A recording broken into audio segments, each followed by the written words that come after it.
Hello everyone and welcome back. हम आ गए हैं एक बेहतरीन सा टॉपिक, यूनिट नंबर 4 का। टॉपिक का नाम है GST return preparation process. GST का जो रिटर्न फाइलिंग करते हैं, हम हर महीने फाइलिंग करते हैं। बहुत सारे लोगों ने क्वार्टरली ऑप्शन भी चूज करके रखा हुआ है। उसका जो फाइलिंग का प्रोसेस होता है वो कैसे होता है, वो सारा चीज समझेंगे हम आज। Understanding the GST return preparation process, GST के रिटर्न को किस तरीके से प्रिपेयर किया जाता है, ये पूरा प्रोसेस है। एक theoretical question exam point of view से 6 मार्क्स का यहां से आ सकता है कि what is the process of GST return preparation, या explain GST return preparation process. इस तरीके का एक थियोरेटिकल क्वेश्चन एग्जाम में 6 मार्क्स, 8 मार्क्स, 5 मार्क्स, कोई भी रेंज में आ सकता है। ठीक है, आ जाओ। Introduction. Goods and service tax, GST, is comprehensive indirect tax levied on the supply of goods and service in India. The registered taxpayer must periodically file GST returns. जिसने GST में अपने आप को रजिस्टर करवाया है उसे अपना रिटर्न्स फाइल करना मैंडेटरी होता है। पीरियोडिकल रिटर्न मतलब बहुत सारे लोगों ने मंथली ऑप्शन चूज किया हुआ है, बहुत सारे लोगों ने क्वार्टरली ऑप्शन भी चूज किया हुआ है। To report their sales, purchases, tax liability to the government. The return preparation process ensures transparency, accurate tax payment and compliance with GST law. जो भी जीएसटी के लॉ है उसको कंप्लाई करने के लिए हम ये सारा काम करते हैं। क्लियर है बात? ठीक है, आगे चले, प्रोसेस पर चले। क्या क्या प्रोसेस होता है जीएसटी के रिटर्न प्रिपरेशन के लिए? Meaning of GST return. The GST return is a document that contains, basically एक ऑनलाइन फॉर्म होता है। ऑनलाइन फॉर्म होता है, उसमें से बहुत सारे कॉलम्स होते हैं, उसमें तुम अपने डिटेल्स को फिलअप करते हो। क्या क्या डिटेल्स देते हो? आउटवर्ड सप्लाईज, कितना तुमने सेल्स किया है, एक महीने में टोटल कितना सेल्स किया है उसका डिटेल। इनवर्ड सप्लाईज, कितना परचेज किया है। इनपुट टैक्स क्रेडिट कितना लिया है। Tax liability and tax paid, कितना तुम्हारा टैक्स लाइबिलिटी आ रहा है, कितना तुम्हें टैक्स पेमेंट करना है, ये पूरा डिटेल तुम्हारा इस रिटर्न फॉर्म में होता है। ठीक है, this details are filled electronically on the GST portal www.gst.gov.in। ठीक है, तो हम लोग जीएसटी पोर्टल में जाएंगे, पोर्टल में जाकर लॉगिन करेंगे। लॉगिन करने के बाद हर महीने अपना रिटर्न फाइलिंग करेंगे। रिटर्न फाइलिंग में क्या क्या डिटेल्स डालना होगा? अपने सेल्स का डिटेल, परचेज का डिटेल, इनपुट टैक्स क्रेडिट का डिटेल और tax liability and tax paid का डिटेल। बात समझ में आया? उसके बाद importance of GST return preparation. GST return का प्रिपरेशन करना क्यों जरूरी है? ताकि तुम टाइमली कंप्लायंस कर पाओ, तुम्हारे ऊपर इंटरेस्ट ना लगे, तुम्हारे ऊपर पेनल्टी ना लगे, सब कुछ करेक्टली प्रॉपरली फाइलिंग हो पाए। Ensure compliance with GST act, helps in claiming correct input tax credit, keep business record transparent, avoids penalties and fines, helps in annual reconciliation and audit. Annual reconciliation audit अगर तुम्हारे ऊपर applicable है तो उसमें भी तुम्हें हेल्प मिल जाएगा, अगर तुम प्रॉपर तरीके से रिकॉर्ड्स को मेंटेन करोगे, प्रॉपर तरीके से जीएसटी रिटर्न प्रिपरेशन करोगे। तो जीएसटी का रिटर्न प्रिपरेशन प्रॉपर तरीके से करोगे तो तुम्हें आसानी से सारा चीज का रिकंसिलिएशन ईयर एंड में हो जाएगा। ठीक है, चलें आगे। तो जीएसटी का रिटर्न प्रिपरेशन हमें करना है, हमें हर महीने अपने sales, purchase, input tax credit, tax payment सभी का डिटेल बनाकर रखना है। प्रॉपर तरीके से रिटर्न फाइलिंग में वो काम देगा। ठीक है, आगे steps involve in GST return preparation. यहां से एक्सपेक्टेड क्वेश्चन 6 मार्क्स का जो मैं तुम्हें बोल रहा था, व्हाट आर द स्टेप्स, पूरा लॉन्ग क्वेश्चन बनता है। ठीक है, सबसे पहला काम क्या करेंगे? Collect and verify the transaction data. महीने भर में तुमने क्या ट्रांजैक्शन किया है उसका डेटा को कलेक्ट करो। कलेक्ट करने के बाद उसे वेरीफाई करो। Collect all invoice of sale and purchase for the return period. Verify the accuracy of GSTN, सभी इनवॉइस पर जीएसटी नंबर एक्यूरेट है या नहीं है, इनवॉइस नंबर मेंशन्ड है या नहीं है प्रॉपरली, टैक्स रेट और अमाउंट सभी को अच्छे तरीके से चेक कर लो। Segregate transaction under intra state, उन ट्रांजैक्शंस जिस पर CGST SGST लगा है, मतलब जो विद इन स्टेट्स वाला ट्रांजैक्शन है उसको अलग कर लो, और जो दो स्टेट्स के बाहर का ट्रांजैक्शन है, जिस स्टेट में तुम बिलोंग करते हो उसके बाहर का ट्रांजैक्शन है IGST वाले ट्रांजैक्शन को अलग कर लो। दोनों को अलग अलग करना जरूरी है। उसके बाद maintain proper books and records, proper books of accounts में मेंटेन करना पड़ेगा, आइदर इलेक्ट्रॉनिकली और मैनुअली। बहुत सारे लोग आजकल इलेक्ट्रॉनिकली मेंशन करते हैं और बहुत सारे लोग मैनुअली करते हैं।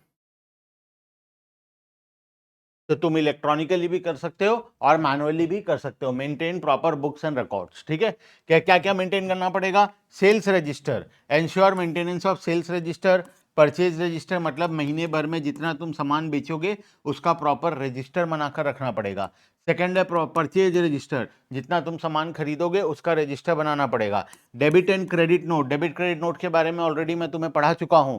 डेबिट नोट कब काम आता है, क्रेडिट नोट कब काम आता है, तो उसका भी प्रॉपर रजिस्टर बनाकर रखना पड़ेगा। एक्सपेंस रजिस्टर, महीने भर में जो तुम्हारे दुकान में खर्चा हो रहा है उसका रजिस्टर भी बनाना पड़ेगा। Accurate book keeping helps in smooth reconciliation while filing returns, return filing के टाइम पर अप्रोप्रिएट चीजें काम आएगी तुम्हारे।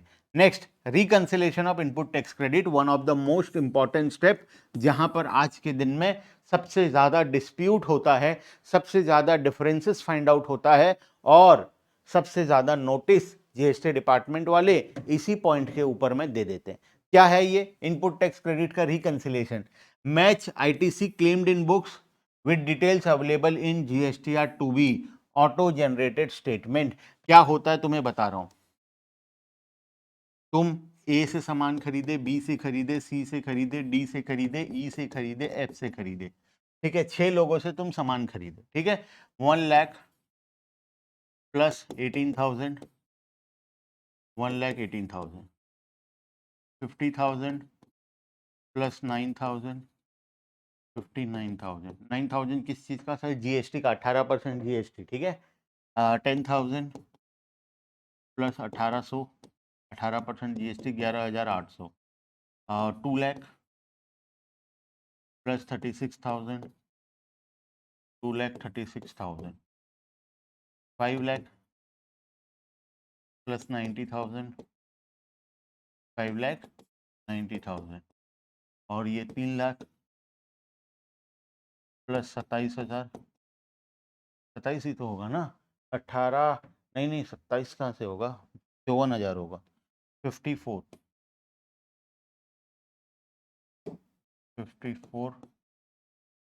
3,54,000। ये तुम परचेज की हो कौन से महीने में? नवंबर के महीने में ये परचेज की हो।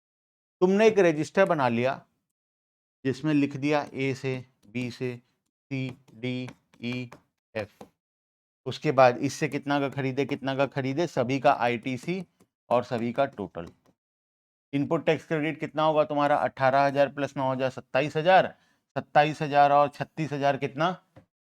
ये तो 90-90 हो गया, ये 90-90 180 हो गया, प्लस 27,000 कितना हो गया ये हो गया 2,07,000 प्लस 1,800 कितना हो जाएगा? 2,08,800, 208,800। इतना इनपुट टैक्स क्रेडिट तुम्हारे बुक्स ऑफ अकाउंट्स के हिसाब से आ गया, ठीक है।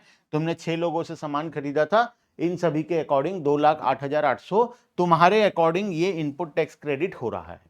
लेकिन मिस्टर डी क्या करता है? अपना रिटर्न टाइमली फाइल नहीं करता है, क्योंकि ये सारे बिल्स जब तुम मिस्टर ABCDEF से खरीदोगे, जब तुम इनसे सामान खरीदोगे, ये लोग अपना GSTR 1 फाइल करेंगे 11 तारीख के अंदर। जब ये लोग अपना GSTR 1 11 तारीख में फाइलिंग करेंगे, उसमें शो करेंगे कि मैंने इस इंसान को, मान लो तुम्हारा नाम है भुतलू, तुमने मान लो भुतलू को 6 बिल्स दिए हैं, मतलब ये ABCDEF ने सभी ने भुतलू को बेचा है माल, ठीक है, सामान बेचा है। लेकिन इसमें क्या हुआ, ये लोग को जीएसटीआर 1 फाइल करना पड़ेगा। जीएसटीआर 1 में डिटेल शो करना पड़ेगा कि हमने इतने तारीख को इतना अमाउंट का बिल, इतने अमाउंट का सामान मिस्टर बुतलू को हमने बेचा है। ठीक है, तो जब ये लोग अपना जीएसटी रिटर्न फाइल करेंगे 11 तारीख के अंदर, तब इनके जीएसटीआर पोर्टल में ये सारा बिल शो करेगा। कहां पर? 2B के अंदर में जीएसटीआर 2B में शो करेगा एज परचेजेस। जब ये लोग अपना सेल्स का एंट्री करेंगे तो इसके आईडी में परचेज का एंट्री यहां पर शो करेगा। इस परचेज एंट्री को तुम्हें मैच करना पड़ेगा अपने बुक्स ऑफ अकाउंट्स के साथ। सर ये तो मैच होगा ही, ऐसा जरूरी नहीं है। मान लो मिस्टर डी ने अपना रिटर्न फाइलिंग नहीं किया, तुम्हें सामान दे दिया, तुम्हें बिल दे दिया, लेकिन मिस्टर डी ने अपना रिटर्न फाइलिंग टाइमली नहीं किया 11 तारीख तक, तो क्या इसका बिल 2B में दिखाएगा? नहीं दिखाएगा, क्योंकि इसने तो रिटर्न फाइलिंग ही नहीं किया। अगर ये रिटर्न फाइल नहीं किया तो तुम्हारे पोर्टल में 2B में शो नहीं करेगा। तुम्हारे बुक्स ऑफ अकाउंट्स में शो कर रहा है मिस्टर डी का बिल, तुमने बुक्स ऑफ अकाउंट्स में एंट्री किया है, लेकिन ये 2B में शो नहीं कर रहा, तो मिसमैच हो गया ना। यहां पर आईटीसी ज्यादा दिखाएगा तुम्हारे बुक्स में, लेकिन एज पर 2B कम होगा। और तुम क्या बोलोगे, नहीं मैंने तो खरीदा, मैं पूरा आईटीसी ले लूंगा। ऐसे नहीं होता। जितना आईटीसी 2B में शो कर रहा है तुम उससे ज्यादा क्लेम नहीं कर सकते। तो तुम क्या करोगे, मिस्टर डी को फोन लगाओगे, अरे भाई तुमने अपना रिटर्न क्यों नहीं फाइल किया? तो मिस्टर डी बताएगा प्रॉब्लम तुम्हें, तुम बोलोगे चलो ठीक है कोई बात नहीं, अब नहीं किए तो नहीं किए, अब तो कोई ऑप्शन भी नहीं है। एक काम करना, नेक्स्ट मंथ में जब फाइलिंग करोगे तब हमारे बिल को उसमें एंट्री कर देना, और तुम उसमें एंट्री करवा लोगे। बात समझ में आया? क्योंकि अगर mister D timely return file नहीं करता, लेट से रिटर्न फाइल करता है, तो मिस्टर भुतलू को नेक्स्ट मंथ में उसका क्रेडिट मिलेगा, इस मंथ में नहीं मिलेगा। तो इस तरीके से रिकंसिलिएशन बनाना जरूरी है। 2B में जो परचेज बिल दिखा रहा है और तुम्हारे बुक्स ऑफ अकाउंट्स में जो परचेज बिल है, दोनों को मैच करना जरूरी है, क्योंकि हो सकता है ये कुछ गलत एंट्री कर दे, हो सकता है ये अपना रिटर्न फाइलिंग ना करे, हो सकता है कुछ और प्रॉब्लम आ जाए। इसीलिए प्रॉपर रिकंसिलिएशन बनाना जरूरी होता है। आ जाओ, यही लिखा है पॉइंट नंबर 3 में, स्टेप 3 में, match ITC claim in books with details available in 2B auto generated statement. Any mismatch should be communicated to the supplier for correction. कोई मिसमैच होगा तो तुमने जिस इंसान से सामान खरीदा है उसको फोन लगाकर उसको बताओगे कि ऐसा प्रॉब्लम है, और वो सामने वाला उसे ठीक करेगा। ठीक है, next, prepare outward supply details. जितना माल बेचे हो जीएसटीआर 1 में उसका डिटेल बना लो। सबसे पहले 11 तारीख को 11th ऑफ मंथ को जीएसटीआर 1 फाइल होता है। इसमें कौन सा डिटेल जाता है? सेल्स का। तो सोचो तुम जब सेल्स का एंट्री करोगे तो तुमसे जिस इंसान ने सामान खरीदा है, क्या उसके आईडी में परचेज के नाम से वो दिखाएगा? यस। कहां पर दिखाएगा? 2B में दिखाएगा। ठीक है, GSTR 1 contains details of outward supply sales made during the month or quarter, must be filed by 11th of the next month for monthly filers, and quarterly वालों के लिए 13th होता है। Details include B2B and B2C sales. B2B मतलब business to business sales, मतलब उस इंसान को सामान बेच रहे हो जिसका जीएसटी नंबर है, एक रजिस्टर्ड पर्सन है। अभी मान लो मैं तुम्हें सामान बेचता हूं, क्या तुम रजिस्टर्ड पर्सन हो? नहीं हो, तो this is B2C sales, business to customer sales. तुम कस्टमर हो अभी, लेकिन अगर तुम भी रजिस्टर्ड होते और तुम मेरे से सामान खरीद रहे होते फर्दर किसी को बेचने के लिए, तो तुम भी एक बिजनेसमैन हो, मैं भी एक बिजनेसमैन हूं। तुम रिटेलर हो, मैं होलसेलर हूं, मैं तुम्हें सामान देता हूं, तुम कस्टमर को देते हो, तो you are also a business. तो मैं जो तुम्हें सामान बेचूंगा वो B2B सेल्स कहलाएगा, बिजनेस टू बिजनेस सेल्स। ठीक है, तो दो प्रकार का सेल्स होता है, B2B एंड B2C। एक्सपोर्ट्स का जितना बिल है, डेबिट क्रेडिट नोट जितना इशूड है, ये सब डिटेल्स को इंक्लूड करके हम जीएसटीआर 1 अपना फाइल करेंगे। उसके बाद review summary returns GSTR 3B। Next आता है जीएसटीआर 1 के बाद जीएसटीआर 3B। ये 20 तारीख के अंदर फाइल करना होता है, और बहुत सारे स्टेट्स में 22 और 24 का भी डेट है। A monthly self declaration return summarising total sales, purchase, ITC and tax payable filed by the 20th of the next month. Payment of tax is done while filing GSTR 3B.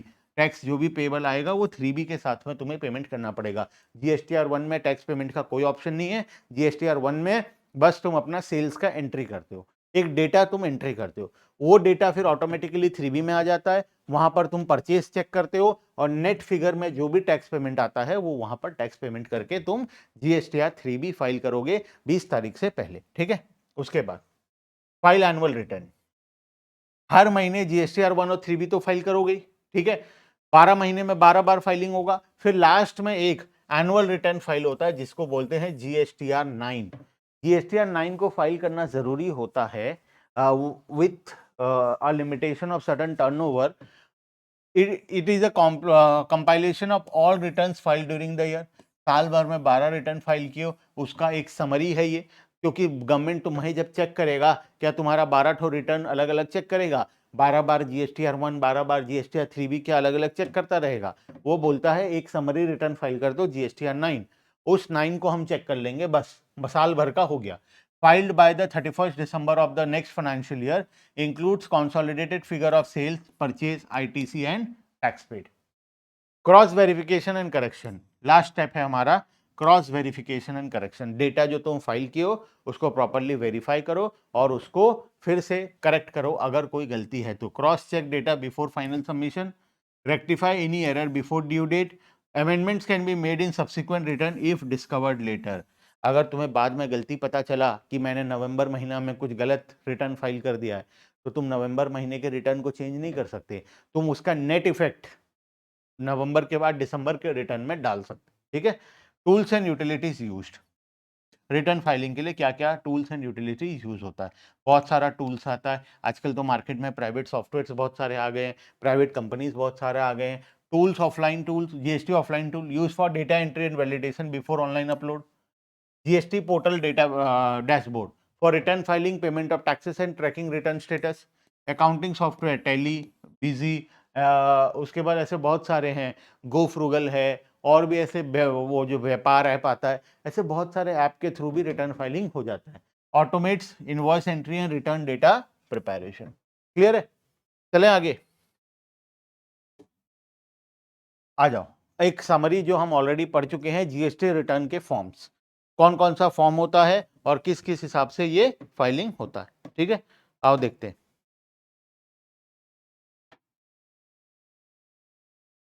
देखो, की GST return forms जो कि हम already return के बारे में पढ़ चुके हैं पहले भी यूनिट नंबर 3 में। आओ आगे देखते हैं। GSTR 1 details of outward supplies, monthly होता है, क्वार्टरली होता है, 11th ऑफ नेक्स्ट मंथ तक फाइल करना होता है। GSTR 3B summary returns with tax payment, monthly, quarterly वालों का क्वार्टरली, मंथली वालों का monthly, 20th of next month. GSTR 9 साल में एक बार, दिसंबर से पहले। जीएसटीआर 9C ये ऑडिट होता है, 5 करोड़ का टर्नओवर, 5 CR टर्नओवर से ऊपर वालों के लिए 9C भी होता है, वो भी 31 दिसंबर से पहले फाइल करना होता है। Common error in GST return preparation, जब हम जीएसटी का रिटर्न प्रिपरेशन करने जाएंगे हमें कुछ एरर्स का सामना करना पड़ेगा। पहला, सामने वाले का अगर रॉन्ग जीएसटी होगा या रॉन्ग इनवॉइस नंबर होगा। कोई भी इनवॉइस नंबर डुप्लीकेट नहीं हो सकता, 2 बार नहीं हो सकता। एक ही पार्टी अगर तुम्हें 2 अलग अलग बिल दे रहा है सेम इनवॉइस नंबर के साथ, मतलब वहां पर गलती है। ठीक है, रॉन्ग जीएसटी नंबर अगर है तो पोर्टल में अपलोड नहीं लेगा। मिसमैच बिटवीन जीएसटीआर 1 और 3B, जीएसटीआर 1 में जो सेल्स का डेटा है और 3B में जो डेटा तुम एंट्री करोगे, दोनों के बीच में कोई भी मिसमैच नहीं होना चाहिए। Claiming ineligible input tax credit, अगर तुम कोई गलत इनपुट टैक्स क्रेडिट क्लेम करोगे तो तुम्हें एरर आएगा। Delay in filing returns, return filing में कोई भी डिले नहीं होना चाहिए। Ignoring reconciliation with GSTR 2B, 2B के साथ जो रिकंसिलेशन करना है उसको इग्नोर नहीं करना है, उसको प्रॉपरली रिकंसाइल करना है। अगर पेनल्टी क्या लगेगा अगर प्रॉपरली रिटर्न फाइलिंग नहीं हुआ तो, लेट फी लगेगा 50 rupees per day, 20 rupees for nil return. जिनका सेल्स जीरो है उसके लिए 20 रुपए पर डे होता है, और जिनका नॉन जीरो है, नॉन जीरो वालों के लिए 50 रुपीज पर डे होता है। 18% इंटरेस्ट पेमेंट, अगर कोई टैक्स पेमेंट है तो उस पर 18% का इंटरेस्ट लगेगा, जो कि हम पहले भी पढ़े हैं। और ज्यादा दिन तक, 6 मंथ्स तक अगर रिटर्न फाइल नहीं किए तो तुम्हारा जीएसटी नंबर कैंसिल भी हो जाएगा। ठीक है, आ जाओ समरी में आते हैं। GST return preparation is not just about data entry, it's about accurate documentation, timely compliance and financial discipline. A systematic and error-free return filing process builds trust, ensures smooth audit and prevents penalties.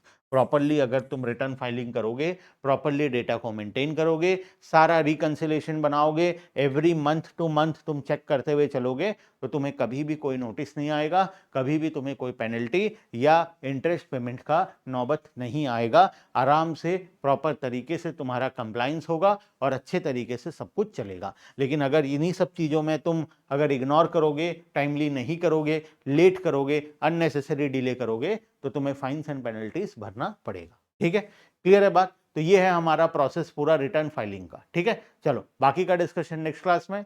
Bye bye everyone and thank you.